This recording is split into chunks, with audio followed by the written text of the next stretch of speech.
আসসালামু আলাইকুম। আজকের এই ভিডিওতে আমি আপনাদেরকে দেখাবো কিভাবে অ্যান্ড্রয়েড ফোনে কল ওয়েটিং ফিচারটি চালু করতে হয়। এই ফিচারটি চালু থাকলে আপনি যখন একটি কলে থাকবেন তখন অন্য কেউ কল করলে আপনি জানতে পারবেন এবং সেই কলটি রিসিভ করতে পারবেন। কল ওয়েটিং ফিচার চালু করার জন্য আপনার ফোনে থাকা ডায়ালারে ক্লিক করুন। পেজটি ঠিক এভাবে ওপেন হওয়ার পর উপরের দিকে 2 ডট সেই অপশনে ক্লিক করুন। আবার একটি পপআপ চলে আসবে, এখান থেকে সেটিংসে ক্লিক করুন।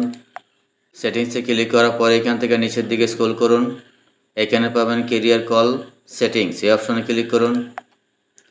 আবারও পেজটা ঠিক এভাবে ওপেন হবে, একদম নিচের দিকে খেয়াল করুন এডিশনাল সেটিংস, সেই অপশনে ক্লিক করুন।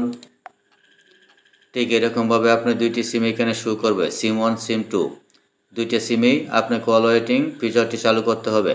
আমি সিম 1-এ ক্লিক করলাম, একটু লোডিং হচ্ছে। লোডিং হওয়ার পর ঠিক এইভাবে ওপেন হবে। আমার দেখতেই পাচ্ছেন এটা আমার অন করা আছে, আপনার যদি অফ থাকে তাহলে সেটা অন করে দিতে হবে।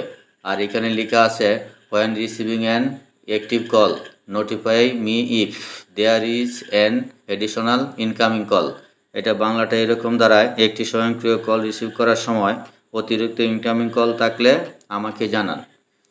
অর্থাৎ যখনই আপনি একটি কলে অ্যাক্টিভ থাকবেন, যখন আরেকটি কল আসে তখন আপনাকে জানাবে, তখন সেই কলটি আপনি রিসিভ করতে পারবেন। আমি এক স্টেপ এগিয়ে যাচ্ছি, এখান থেকে আবারও সিম 2-তে ক্লিক করুন। একটু লোডিং হচ্ছে। সিম 2 এটাও আমার অন করা আছে, আপনার যদি অফ থাকে তাহলে সেটা অন করে দিবেন। আশা করি বুঝতে পেরেছেন।